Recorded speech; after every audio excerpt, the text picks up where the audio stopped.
Hello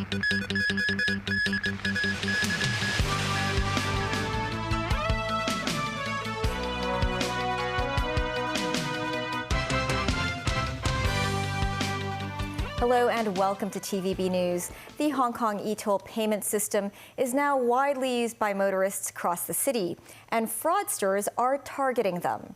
Some local residents reported that they had received phishing messages posing as Hong Kong e-toll texts, with some saying they were scammed out of more than $7,000. But some banks noted the money may be difficult to retrieve because of the victim's authorization of the payments. The Transport Department stressed that Hong Kong e-toll will never send texts or emails that contain hyperlinks to motorists. Timothy Lee has our top story. After having been rolled out for about 5 months and widely used, the HK e-toll system has become a target for scammers in the SAR. Earlier this week, a woman surnamed Wong received one such phishing scam posing as an HK e-toll text, which notified her that her automatic payment failed and reminded her to pay the $20 fee. Wong then clicked on the hyperlink provided in the text and was diverted to a website that resembled the real HK e-toll website, although much of the text was written in simplified Chinese characters. Ms. Wong provided her car license number and credit card information. She then received a text from her bank indicating she had paid $7,000 on a foreign travel website. The scam victim then immediately called her bank. But the bank said they had no authority to stop the payment because of the victim's authorization of the fund transfer. The bank suggested that she could cancel her credit card and file a transaction dispute form. Ms. Wong noted that while it was her fault for providing the website with her personal information, the bank should still do more to terminate the transaction. This, as a lawyer pointed out, the bank has the responsibility to take action against the ongoing scam. The victim has already informed the bank, so the bank has somehow has certain liability in that, because the bank has already got the knowledge there's a fraud going on. So when the bank is being notified, and when the bank has knowledge of that, they should stop the payment, or at least stop the transfer of money. Okay, and then they can wait for further evidence to come, and further evidence can come from the police and also from the victim. Meanwhile, the Transport Department said the texts in question were not sent by HK e-toll and stressed that the automatic payment system will never send motorists texts with hyperlinks. The department noted the police are currently investigating the situation. Timothy Lee, TVB News. The cryptocurrency trading platform JPEX has been accused of defrauding investors, with 8 people already arrested in connection with the case. A lawyer has suggested authorities may change the charges against those arrested as more information is uncovered. He added it may be difficult for investors to fully recover the over $1.2 billion believed to have been lost in the suspected scam. Mimo Sangai with more. The police have launched a fraud investigation into the unlicensed cryptocurrency platform JPEX. So far, 8 people have been arrested on suspicion of conspiracy to defraud. Barrister Forster Im said the authorities could change the charges, as the current charges may only be temporarily and should not be taken at face value. Now we could only take the charge as a holding charge, which means in the future it may be changed. Or maybe with more information come under the light, the authority may change the charge either under the Security and Future Ordinance or the Anti-Money Laundering Ordinance, or more charges may be laid against the defendants. The police said over 60,000 complaints have been received, involving $1.2 billion. But how much will investors be able to recoup? Im said it depends on the amount of money that the police can freeze, around $60 million at the moment. The people hopes to get back their principal, I think is a bit over-optimistic. Accounting sector lawmaker Edmund Wong believes the SFC is responsible for educating the public during the one-year transition period of the virtual asset regulation. I believe the SFC will learn a lesson from this incident, he said. Memos 9, TVB News. U.S. President Joe Biden made a case before the UN General Assembly that the world must remain united in defending Ukraine against Russian aggression. On China, Biden said the White House is seeking to responsibly manage competition between Washington and Beijing. The U.S. president also condemned North Korea's ongoing bid to bolster its nuclear arsenal, while vowing that Washington remains committed to preventing Iran from acquiring nuclear weapons. Daniel Rao tells us more. Addressing the United Nations General Assembly, U.S. President Joe Biden warned that no nation can be secure if Ukraine was allowed to be carved up. The U.S. president called on world leaders to not let support for Ukraine diminish, arguing that Russia is counting on countries to grow tired of prolonged conflict, which will allow it to brutalize Ukraine without consequence. If you allow Ukraine to be carved up, is the independence of any nation secure? I'd respectfully suggest the answer is no. We have to stand up to this naked aggression today and deter other would-be aggressors tomorrow. That's why the United States, together with our allies and partners around the world, will continue to stand with the brave people of Ukraine as they defend their sovereignty and territorial integrity and their freedom. On China, Biden emphasized that the White House is seeking to responsibly manage the competition between Washington and Beijing so it does not tip into conflict. The U.S. president said his administration is in favor of what he called de-risking, not decoupling with China. Biden also commented on North Korea's ongoing bid to bolster its nuclear arsenal and vowed Washington remains committed to preventing Iran from acquiring such weapons.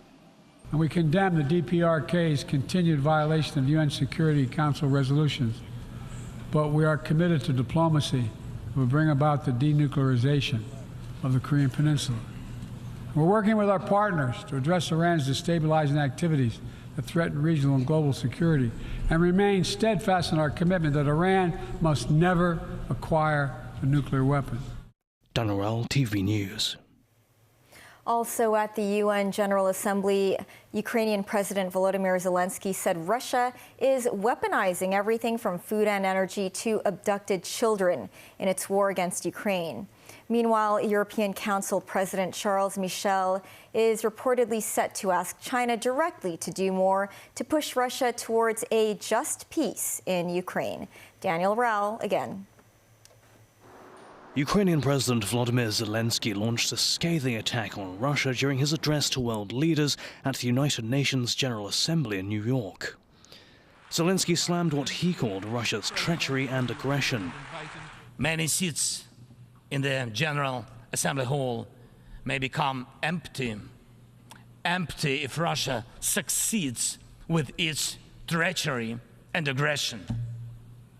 Ladies and gentlemen, the aggressor scatters deaths and brings ruins even without nukes, but the outcomes are alike.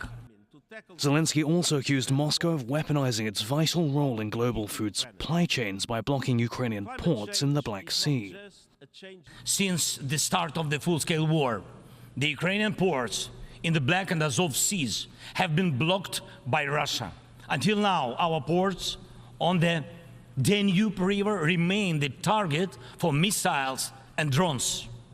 And it is a clear Russia's attempt to weaponize the food shortage on the global market in exchange for recognition for some, if not all, of the captured territories. With regard to any pledges made by Russian President Vladimir Putin on the international stage, Zelensky made reference to the fate of Yevgeny Prigozhin, former leader of the Wagner mercenary group. Prigozhin died in a plane crash just months after leading a failed mutiny in Russia. Zelensky said evil cannot be trusted, asked Prigozhin if one bets on Putin's promises. He also highlighted what Ukraine says were kidnappings of at least tens of thousands of children taken from Ukraine after Moscow's invasion. Russian officials have denied any forced transfers of children, saying some Ukrainian youngsters are in foster care. Meanwhile, according to his draft speech seen by Reuters, European Council President Charles Michel will ask China directly at the United Nations Security Council to do more to push Russia towards a just peace in Ukraine. China has abstained from votes by the 193-member UN General Assembly that overwhelmingly demanded that Moscow withdraw its troops from Ukraine and stop fighting. Daniel Rao, TV News. Iran's President Ebrahim Raisi said his country will never give up its right to have peaceful nuclear energy. He urged the United States to demonstrate in a verifiable fashion that it wants to return to the 2015 nuclear deal. Addressing the UN General Assembly, Raisi said the American withdrawal from the deal trampled on U.S. commitments and was an inappropriate response to Iran's fulfillment of its commitments. Then President Donald Trump unilaterally pulled the U.S. out of the accord in 2018, restoring crippling sanctions. Iran began breaking the terms a year later, and formal talks in Vienna to try to restart the deal collapsed in August 2022. Raisi told the Assembly that nuclear weapons have no place in the defensive doctrine and the military doctrine of the country. However, earlier this week, International Atomic Energy Agency Chief Rafael Grossi said the removal of many cameras and electronic monitoring systems by the Iranian government had made it impossible to give assurances about the country's nuclear program. Still ahead, Justin Trudeau says Canada is not trying to provoke India by suggesting it was linked to the murder of a Sikh separatist leader. Beware of counterfeit mooncakes on the market. And free admission to the public enclosure of the Happy Valley Racecourse every Wednesday night until December.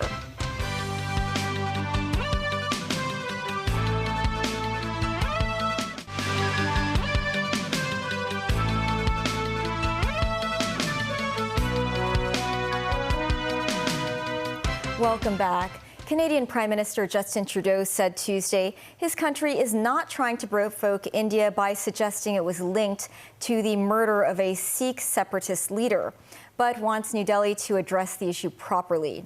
Meanwhile, protesters in the northern India city of Jammu said Trudeau was trying to shore up political support among Sikhs in Canada by accusing India of involvement in the murder. Tracy Furness has more. Protesters out in force in the city of Jammu, India. This after Canadian Prime Minister Justin Trudeau said Monday that authorities were investigating credible allegations linking New Delhi agents to the murder of Sikh separatist Hardeep Singh Najjar. Najjar was shot dead outside a Sikh temple on June 18th in Surrey, a suburb of Vancouver, British Columbia. This protester said Trudeau is taking such a stance because his political situation has destabilised, and he is asking for votes from Canadian Sikhs using such extremists. Najjar, a 45-year-old plumber living in Canada, was killed 3 years after India had designated him as a terrorist for his support in creating a Sikh homeland, the so-called state of Khalistan, in India's northern state of Punjab. This is also the birthplace of the Sikh religion. India called allegations of its involvement in Najjar's murder absurd, and Trudeau on Tuesday tried to calm the diplomatic clash, telling reporters that Canada was not looking to provoke or escalate. We are simply laying out the facts as we understand them, and we want to work with the government of India to lay everything clear and to ensure that there is proper process. A senior Canadian government source said on Tuesday that Canada worked closely with the United States on intelligence that Indian agents were potentially involved in Najjar's murder. Najjar's son said the findings is a relief. It was just a matter of time for when the truth would come out. So when we heard that news today, it was a sense of relief. A Canadian official said a bilateral trade deal between the two countries set for next month has been derailed due to concerns over the murder. Leader of the opposition party, Pierre Poilievre, said Tuesday that Prime Minister Trudeau hasn't provided any facts. We need to have the evidence that allowed the Prime Minister to come to the conclusions yesterday, he said. Tracy Furness, TVB News. The Mid-Autumn Festival is coming up next weekend, and the mooncake is a traditional festival favorite. 3 people have been arrested by the Customs and Excise Department for selling counterfeit mooncakes. The estimated market value of the fake mooncakes is about $16,000. Mimo Singhai reports. As the Mid-Autumn Festival is approaching, mooncakes are in demand. However, the Customs and Excise Department urged residents to beware of fake mooncakes. These are the 49 boxes of suspected fake lava custard mooncakes that officers seized early this month. A box of authentic Peninsula mooncakes costs $448, and a box of Maxim's mooncakes costs $284. The fake products are sold at a discounted price. After receiving a tip-off from trademark owners alleging that suspected fake mooncakes were available on online platforms, customs officers conducted a special operation. They were disguised as customers to shop and investigate before finding 49 boxes of fake mooncakes in a commercial unit in Mongkok and a residential unit in Qiwanshan. In the operation, 1 man and 2 women aged between 28 and 41 were arrested. Chow Lai Man, senior inspector of the Customs Department, suggested ways that consumers can verify the authenticity of a product. For instance, customers can scan the QR code on a box of the Peninsula mooncakes, and a fake product will take them to an unauthorized web page. 鐳射貼紙上面嘅二維碼就可以連結到特定嘅網站。 Residents can also look for the best before and expiry dates of the fake and authentic mooncakes. They are different, Chow added. The fake mooncakes will be examined to see if they contain harmful materials. Customs officers remind the public to buy goods at reliable shops and check with trademark owners or their authorized agents if they have any doubt. Memos 9, TVB News. More than one Hong Kong candidate has entered the final stage of the selection process for payload specialists under the National Manned Space Program. That's according to Secretary for Innovation and Technology, Sun Dong. He said Beijing will send representatives to the SAR next month to learn more about the candidates. In September last year, mainland authorities launched a new recruitment drive under the National Manned Space Program. For the first time, they accepted applications for payload specialists from Hong Kong and Macau. Among the 80 applicants who got recommended by the SAR government in the first phase of the selection process, more than 10 passed the preliminary screening. Today, word that more than one Hong Kong candidate has made it to the final stage. Payload specialists are scientific researchers responsible for conducting aerospace experiments as well as managing operations of the space laboratory equipment. In a bid to support the government's nighttime economy campaign, the Jockey Club is allowing free admission to its Happy Valley Racecourse's public enclosure every Wednesday night, starting today until December. Previously, visitors entering the premises had to pay $10. Besides being able to watch horse racing events, visitors can also participate in the Happy Wednesday events, including performances and food and drinks. 8 horse racing events will be held this evening. That's the news. Thanks for watching. Bye for now.